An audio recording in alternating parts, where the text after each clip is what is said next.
બનાસકાંઠાની વાવની પેટા ચૂંટણી હતી અને આ જ પેટા ચૂંટણી એ વટ વચન અને વર્ચસ્વનો જંગ બની અને આ તમામ જંગની વચ્ચે હવે પેટા ચૂંટણીના પરિણામોને ગણતરીની કલાકોની વાર છે ત્યારે તમામ એક્ઝિટ પોલ સામે આવી રહ્યા છે અને એ એક્ઝિટ પોલની અંદર સાથે સાથે ન્યૂઝ રૂમે પણ એ પત્રકારોનો મહાસર્વે કર્યો હતો અને એ મહાસર્વેની અંદર ગુલાબસિંહ રાજપૂતની ક્યાંક જીત થઈ રહી હતી તો સામે પક્ષે સ્વરૂપજી ઠાકોર પણ અમુક અંશે ટક્કર આપી રહ્યા હતા। તો આ તમામની વચ્ચે માવજી ચૌધરી કે જે આ બેઠકની અંદર હુકુમનો એક્કા છેલ્લે સુધી સાબિત થયા, છેલ્લે સુધી એ પ્રચારની અંદર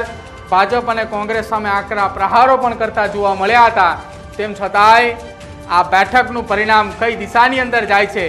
તે હવે ગણતરીની કલાકોની અંદર જ સામે આવવાનું છે। પરંતુ તેમ છતાંય આ બેઠક ઉપર કોંગ્રેસ સમર્થકો દ્વારા એક આંકડાઓ સોશિયલ મીડિયાની અંદર વાયરલ કરવામાં આવ્યા છે કે આ બેઠક ઉપર કોંગ્રેસને કયા સમાજના કેટલા મત મળ્યા છે। એક નજર એના તરફ પણ કરીએ કે આ બેઠક ઉપર સૌથી વધારે જો વાત કરવામાં આવે તો કોંગ્રેસને જ્ઞાતિ આધારિત કયા સમાજ દ્વારા કેટલા વોટ આપવામાં આવ્યા છે આ આંકડાઓ કોંગ્રેસના કેટલાક કાર્યકર્તાઓ દ્વારા સોશિયલ મીડિયા ઉપર વાયરલ કર્યા છે કે જે આંકડાના આધારે ગુલાબસિંહ રાજપૂતની જીત જે છે તે નક્કી કરવામાં આવી છે। પહેલા જ્ઞાતિ આધારિત આંકડાઓની વાત કરીએ, કયા સમાજના કેટલા મત કોંગ્રેસ આધારે અલગ અલગ પક્ષની અંદર વહેંચાયા છે। આ આંકડાઓ જે અહીંયા દર્શાવવામાં આવ્યા છે એ આંકડાઓ કોંગ્રેસ સમર્થકો જે છે તેનો કથિત દાવો જે છે તે સોશિયલ મીડિયા ઉપર થઈ રહ્યો છે। જેમાં જ્ઞાતિ આધારિત સૌથી પહેલાં ઠાકોર સમાજના ભાજપ પાસે 30,000 મત જે ગયા છે તેવું કોંગ્રેસના સમર્થકો કહી રહ્યા છે।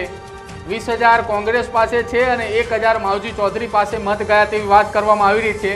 ભાજપ પાસે 30,000 મત એટલા માટે કહેવામાં આવી રહ્યા છે કે ભાજપે સ્વરૂપજી ઠાકોર એટલે કે ઠાકોર સમાજનો ઉમેદવાર મેદાને ઉતાર્યો હતો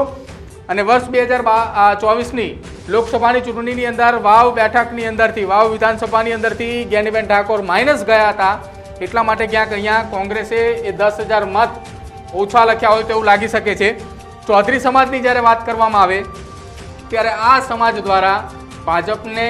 8,000 મત મળ્યા છે। કોંગ્રેસે એક પણ મત ચૌધરી સમાજનો લીધો નથી,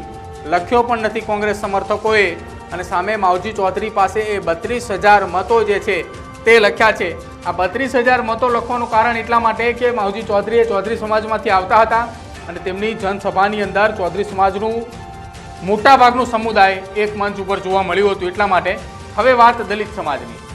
દલિત સમાજના 2,000 મત એ ભાજપને મળી રહ્યા છે આવું કોંગ્રેસ સમર્થકો દાવો કરે છે અને કોંગ્રેસ સમર્થકોએ કોંગ્રેસને 23,000 મત અને માવજી ચૌધરીને 4,000 મત આપવામાં આવ્યા છે। આજે 23,000 મત કોંગ્રેસ સમર્થકોએ કોંગ્રેસના ઉમેદવાર ગુલાબસિંહ રાજપૂતને જે આપ્યા છે એટલા માટે આપી રહ્યા છે કે છેલ્લી ઘડીએ ગુલાબસિંહ રાજપૂતના સમર્થનમાં જે જિગ્નેશ મેવાણીએ સભા કરી હતી કે જેમનો પગ ફ્રેક્ચર થયો હતો તેમ છતાંય ત્યાં દલિત સમાજની એક સભાનું આયોજન કરવામાં આવ્યું હતું ને તેના કારણે આ મતની સંખ્યામાં વધારો થયો હોય તેવું લાગી રહ્યું છે। હવે રબારી સમાજની વાત કરવામાં આવે જેમાં 4,000 મત એ ભાજપ પાસે હોવાની વાત કોંગ્રેસ સમર્થકો કહી રહ્યા છે। કોંગ્રેસને 8,000 મત છે અને સામે માવજી ચૌધરીને 3,000 મત મળ્યા છે આવું કોંગ્રેસ સમર્થકોનો દાવો છે। બ્રાહ્મણ સમાજની જ્યારે વાત કરવામાં આવે ત્યારે બ્રાહ્મણ સમાજના 7,500 મત એ ભાજપ પાસે હોય, 3,000 કોંગ્રેસ પાસે હોય અને 2,000 માવજી ચૌધરી પાસે હોય આવી વાત કરી રહ્યા છે। અને હવે આવ્યો છે આ મહત્વની પોઈન્ટ, આ રાજપૂત સમાજ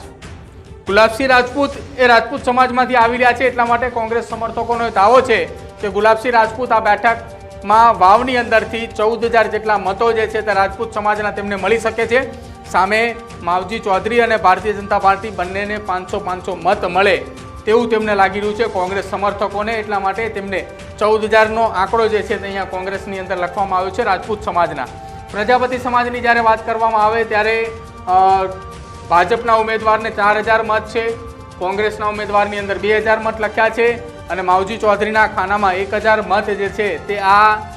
કોંગ્રેસના સમર્થકોએ લખવામાં આવ્યા છે। હવે જ્યારે દરબાર સમાજની વાત કરવામાં આવી રહી છે ત્યારે તમામ એ પક્ષને એક સરખા મત જે છે તે આપવામાં આવ્યા છે, 2,000 મત જે છે તે ફાળવવામાં આવ્યા છે। અને હવે વાત કરવામાં આવે અન્ય સમાજ કે જેના ઉપર તમામ એ પક્ષનો દારોમદાર હતો કે આ જો તમામ સમાજ એક સાથે મળી જાય છે તો એ જીતનું પલડું અથવા જીતનું ગણિત બદલી શકે તેવી શક્યતાઓ છે ને આ આંકડાએ આખી જીતની ગણિતે બદલી છે કે અન્ય સમાજના 11,500 મતે ભાજપને મળી રહ્યા છે 18,500 મતે કોંગ્રેસને મળી રહ્યા હોય તેવું કોંગ્રેસ સમર્થકોનો દાવો છે અને કોંગ્રેસ સમર્થકોએ 6,500 મતે માવજી ચૌધરીને અન્ય સમાજને મળ્યા હોય તેવો દાવો કર્યો હતો અને આ દાવાની વચ્ચે કુલ મતદાન જો વાત કરવામાં આવે કે જેની અંદર ભાજપના ઉમેદવાર સ્વરૂપજી ઠાકોરની વાત કરવામાં આવે તો આ આંકડા આધારિત 69,500 મત જે છે તે સ્વરૂપજી ઠાકોરને મળ્યા હોવાની આશંકા એ કોંગ્રેસના સમર્થકો કરી રહ્યા છે। સાથે કોંગ્રેસને જે આ મત મળ્યા છે એ મતની પ્રમાણે તેમને 90,500 મત મળ્યા છે, એટલે કે કોંગ્રેસ પહેલા નંબર ઉપર છે, બીજા નંબર ઉપર સ્વરૂપજી ઠાકોર છે અને ત્રીજા નંબર ઉપર 53,000 મતની સાથે માવજી ચૌધરી ત્રીજા નંબર ઉપર છે। એટલે કે હવે જ્યારે આ બેઠક ઉપર મતદાનની ગણતરીની કલાક જ બાકી છે ત્યારે આ આંકડાઓ સામે આવી રહ્યા છે અને આ આંકડાઓ એ કોંગ્રેસ સમર્થિત જે છે તે લોકોનો કથિત દાવો છે તેઓ કરી રહ્યા છે। હવે જ્યારે પહેલા નંબર ઉપર ગુલાબસિંહ રાજપૂત છે 90,500 અને બીજા નંબર ઉપર ભાજપના ઉમેદવાર સ્વરૂપજી ઠાકોર 69,500 ઉપર છે, તો જ્યારે જીતની વાત કરવામાં આવે, જીતના એ આંકડાની વાત કરવામાં આવે તો આ બંનેની વચ્ચે કુલ 21,000 મતથી ગુલાબસિંહ રાજપૂતની જીતનો આ કથિત દાવો જે છે તે કોંગ્રેસ સમર્થકો દ્વારા કરવામાં આવી રહ્યો છે। આ સૌથી મોટા આંકડાઓ જે છે તે અહીંયા કોંગ્રેસ સમર્થકો કરી રહ્યા છે કે આ બેઠક ઉપરથી 21,000 મતની લીડ સાથે ગુલાબસિંહ રાજપૂત જીતે તેવી શક્યતાઓ વ્યક્ત કરવામાં આવી રહી છે અને આ શક્યતાઓના આધારે ગુલાબસિંહ રાજપૂતના કોંગ્રેસ સમર્થકોના આંકડા જે છે તે દર્શાવવામાં આવ્યા હતા। એટલે કે હવે કોંગ્રેસના નેતા, કોંગ્રેસના વાવ વિધાનસભા બેઠકના પેટા ચૂંટણીના ઉમેદવાર ગુલાબસિંહ રાજપૂત કે જેઓ છેલ્લા 5 વર્ષની અંદર 3 વખત ચૂંટણી લડી રહ્યા છે। પહેલી વખત 2019ની પેટા ચૂંટણી કે જ્યારે બનાસકાંઠાની અંદર લોકસભાના સાંસદ પરબતભાઈ પટેલ કે જેઓ થરાદના ધારાસભ્ય હતા અને તેઓ સાંસદ બન્યા અને બેઠક ખાલી પડી હતી ત્યારે ગુલાબસિંહ રાજપૂતનું ત્યાં નામ આવ્યું, તેઓ ત્યાં ચૂંટણી લડ્યા અને ચૂંટણી જીત્યા પણ ખરા। 2022ની અંદર શંકર ચૌધરીએ થરાદ બેઠક ઉપરથી લડ્યા અને ગુલાબસિંહ રાજપૂતની તેમની સામે હાર થઈ અને હવે ગુલાબસિંહ રાજપૂત એ જ્ઞાનીબેન ઠાકોર જ્યારે બનાસકાંઠાના સાંસદ બન્યા અને ત્યારથી આ વાવ બેઠક ખાલી હતી ને ખાલી બેઠકની અંદર એટલે કે 5 વર્ષની અંદર ત્રીજી વખત ધારાસભ્યની ચૂંટણી લડતા ગુલાબસિંહ રાજપૂતે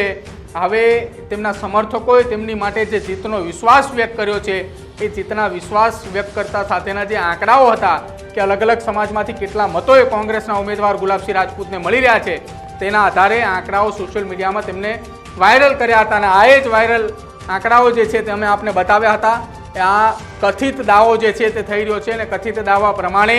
કોંગ્રેસના સમર્થકોના દાવા પ્રમાણે ગુલાબસિંહ રાજપૂત આ બેઠક ઉપરથી 21,000 મતોની લીડ સાથે જીતે તેવી શક્યતાઓ હાલ તો વ્યક્ત થઈ રહી છે। આપનું શું માનવું છે? ગુલાબસિંહ રાજપૂત કેટલી લીડ સાથે જીતે છે? કોંગ્રેસના કાર્યકર્તાઓ, કોંગ્રેસના સમર્થકો, ગુલાબસિંહ રાજપૂતના સમર્થકો દ્વારા જે આ કથિત આંકડાઓ સોશિયલ મીડિયાની અંદર વાયરલ કરવામાં આવી રહ્યા છે તેને લઈને આપ શું માની રહ્યા છો તે અમારા કમેન્ટ સેક્શનની અંદર જરૂર જણાવજો। અમારી ચેનલ ન્યૂઝ રૂમને આપ આજે જ લાઇક કરજો, શેર કરજો અને આવી જ પોલિટિકલ અપડેટ્સ જોવા માટે આપ જોતા રહો ન્યૂઝ રૂમ। નમસ્કાર।